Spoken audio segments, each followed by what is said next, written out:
गठबंधन या India alliance जो भी बोल लीजिए, इनका कैडर क्यों निकलेगा? पहले चरण में कांग्रेस का कोई नेता इनके लिए प्रचार करने नहीं गया, तो कांग्रेस का कैडर क्यों निकलेगा या वाम दलों का कैडर क्यों निकलेगा? और जिस तरीके से विरोधाभास इन्हीं के पार्टी के नेता एक दूसरे के सामने भिड़ रहे हैं और जिस तरीके से राजद के नेता ये बोल रहे हैं कि उसको हराने के लिए एनडीए तक को वोट दे दीजिए, तो ऐसे में कम से कम महागठबंधन के किसी भी कैडर में कोई एक्साइटमेंट नहीं है।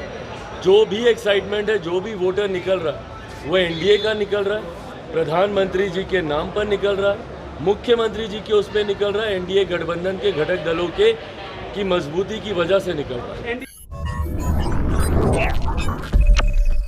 नमस्कार, आप देख रहे हैं ब्रेकिंग बिहार। चिराग पासवान निकल रहे थे अपनी वैशाली की सांसद के नॉमिनेशन में। उनसे जब सवाल किया गया तो सीधे तौर पर उन्होंने कहा कि 14 में जो आपने सरप्राइज देखा उससे ज्यादा 19 में और 24 आते आते देखिए क्या कुछ होता है। साथ ही साथ जब कम मतदान पर सवाल किया गया तो उनका कहना था कि कम मतदान इसलिए हो रहा है कि सिर्फ एनडीए के प्रधानमंत्री मोदी के चाहने वाले निकल रहे हैं, उनके घटक दल के चाहने वाले लोग निकल रहे हैं, इंडिया अलायंस के लोग निकल ही नहीं रहे हैं, उनमें आपस में एकता ही नहीं है। एक बार फिर से तेजस्वी यादव को लपेटे में लिया चिराग पासवान ने। आपको याद होगा जब पूर्णिया में तेजस्वी यादव ने मंच से कहा था कि या तो आप इंडिया अलायंस को वोट दीजिए, अगर इंडिया अलायंस को नहीं दे सकते हैं तो एनडीए को दीजिए, लेकिन सीधे तौर पर उनका इशारा था पप्पू यादव की तरफ कि उनको वोट नहीं दीजिए, अगर हमको नहीं दीजिएगा तो एनडीए को दीजिए, लेकिन पप्पू यादव को नहीं दीजिए। वैसे में चिराग पासवान ने फिर से तीखा हमला किया है, तेजस्वी पर तंज कसा है, इंडिया अलायंस पर तंज कसा है कि जब उनमें आपस में एकता नहीं है, उनके आपस के जो वोट है, उनके अलायंस के जो वोट है वह एकजुट नहीं है, इस कारण से कोई निकल नहीं रहा है। आप सुनिए क्या कुछ कहा चिराग पासवान ने। वो रिजल्ट आने तो दीजिए।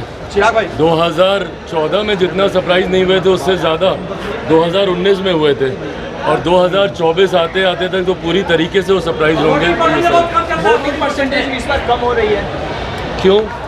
क्योंकि महागठबंधन के वोटर्स में कोई उत्साह नहीं है। किस बात का उत्साह होगा बताइए? एक तरफ जहां एनडीए गठबंधन में नेता है, नेतृत्व है, नीति है जो कि स्पष्ट तौर से दिखती है, वहीं महागठबंधन या इंडिया अलायंस जो भी बोल लीजिए, इनका कैडर क्यों निकलेगा? पहले चरण में कांग्रेस का कोई नेता इनके लिए प्रचार करने नहीं गया, तो कांग्रेस का कैडर क्यों निकलेगा या वाम दलों का कैडर क्यों निकलेगा?